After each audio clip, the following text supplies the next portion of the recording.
Reflexões bíblicas. Você já parou para pensar por que Deus concedeu um pedido ilimitado a Salomão? No segundo livro das Crônicas, somos introduzidos ao momento em que Salomão recebe a oportunidade de pedir o que quiser a Deus. E talvez isso nos ensine algo revelador. O 6º versículo em diante do primeiro capítulo do segundo livro das Crônicas, na versão King James, nos diz assim: E Salomão subiu para o altar de bronze diante do Senhor, o qual estava junto ao tabernáculo da congregação, e ofereceu 1000 ofertas queimadas sobre ele. Naquela noite, Deus apareceu a Salomão e disse a ele: Pede o que queres, e eu te darei. Salomão disse a Deus: Tu usaste com grande misericórdia para com Davi, meu pai, e tens-me feito reinar em seu lugar. Agora, ó Senhor Deus, que a tua promessa a Davi, meu pai, seja estabelecida, porque me tens feito rei sobre um povo cuja multidão é como o pó da terra. Dá-me agora sabedoria e conhecimento, para que eu possa sair e entrar diante desse povo, porquanto quem pode julgar este teu povo, que é tão grande? E disse Deus a Salomão: Porque isto estava no seu coração. E não pediste bens, riqueza ou honra, nem a vida dos teus inimigos. Tampouco ainda pediste vida longa, mas pediste sabedoria e conhecimento para ti mesmo, para que tu possas julgar o meu povo, sobre o qual eu te tenho feito rei. Sabedoria e conhecimento te são concedidos.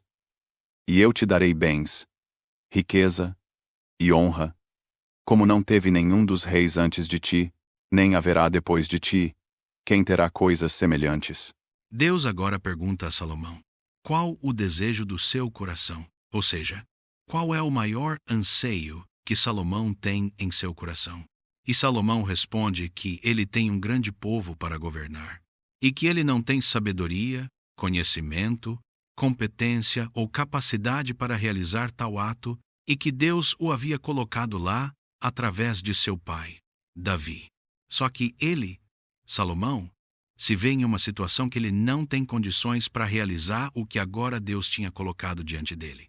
E com essa angústia, essa agonia e, quiçá, essa tristeza em mente, se vendo na condição de incapaz, ele faz o pedido mais latente no seu coração. Como a Bíblia diz no capítulo 12, versículo 34, parte B do Evangelho de Jesus Cristo, segundo escreveu Mateus: pois do que há em abundância no coração, disso fala a boca. Então era disso que Salomão tinha abundância no seu coração, e foi disso que ele falou. Dito isto, podemos lembrar de um outro capítulo, de um outro versículo, mais especificamente, o capítulo 46 de Isaías, nos seus versículos 9 e 10, que diz assim: Lembrai-vos das coisas passadas da antiguidade. Porque eu sou Deus, e não há ninguém mais.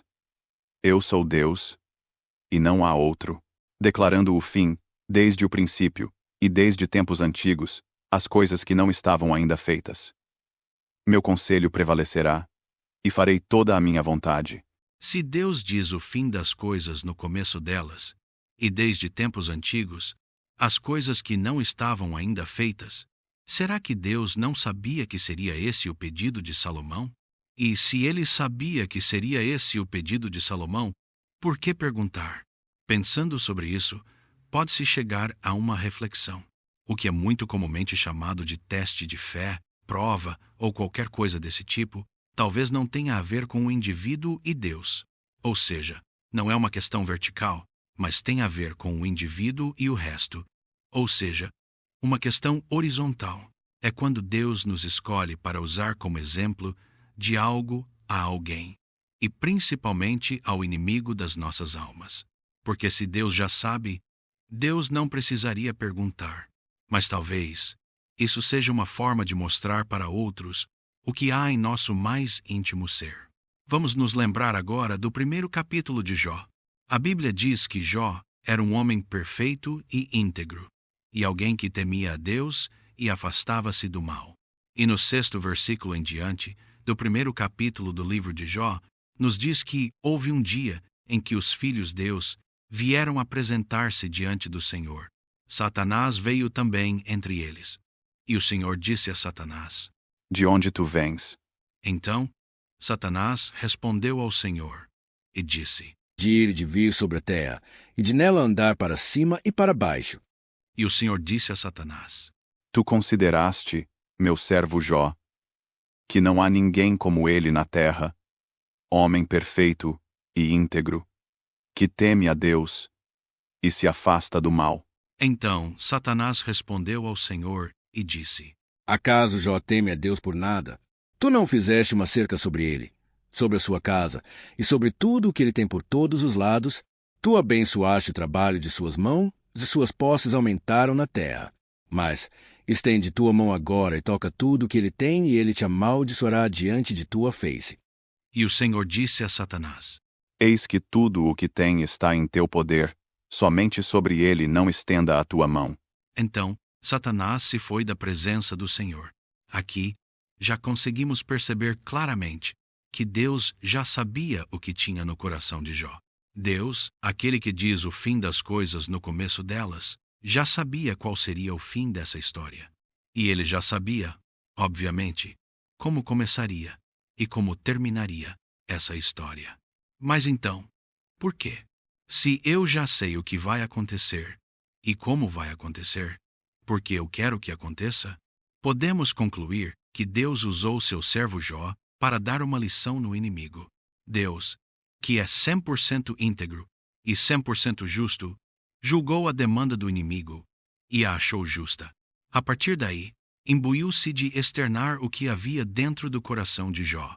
Porque sendo Deus o único ser capaz de sondar o interior dos corações, todo o restante da criação precisa ter provas externas do que está interno. Deus usou Jó para manifestar o fato de que Jó não adorava a Deus para ser abençoado, e sim, que Deus o abençoava pelo fato de Jó o servir de todo o coração, independente dos bens materiais. Então, tudo o que Jó passou seria para que Deus mostrasse a Satanás que a acusação do inimigo era infundada. Foi o que ele fez, por exemplo, com Josué, o sumo sacerdote que nós encontramos lá no livro de Zacarias, capítulo 3, versículo 1 em diante, que fala assim: Ele me mostrou Josué, o sumo sacerdote posicionado diante do anjo do Senhor, e Satanás de pé à sua direita para se lhe opor. E o Senhor disse a Satanás: O Senhor te repreenda, ó Satanás. Sim, o Senhor que escolheu Jerusalém te repreenda. Não é este um tição tirado do fogo? Ou seja, Josué já tinha passado por tudo o que Deus o permitiu passar para determinado fim. Mas Satanás continuava ali. Satanás continuava tentando acusá-lo. Então Deus, através do anjo do Senhor, dá a causa ganha em favor do sumo sacerdote Josué. Algo semelhante nós conseguimos encontrar na primeira carta de Pedro, no capítulo 5, versículo 8, que diz assim: Sede sóbrios, sede vigilantes, porque o vosso adversário, o diabo, anda em derredor como um leão que ruge, buscando a quem possa devorar. O inimigo está constantemente nos tentando e constantemente intentando mostrar para Deus que não somos merecedores, assim como Ele próprio não o é. E às vezes, Deus permite que certas coisas aconteçam para que nós tenhamos a oportunidade de evidenciar não para Deus, porque Deus já sabe, mas para os que nos acusam diante dele. Se quiser mais reflexões bíblicas inspiradoras, é só se inscrever no canal. Que essa reflexão nos inspire a buscar sabedoria acima de riquezas materiais e, assim como Jó e Josué, nos ensine sobre a importância da fé inabalável. Que possamos enfrentar o que se apresentar diante de nós, com coragem e confiança na justiça divina,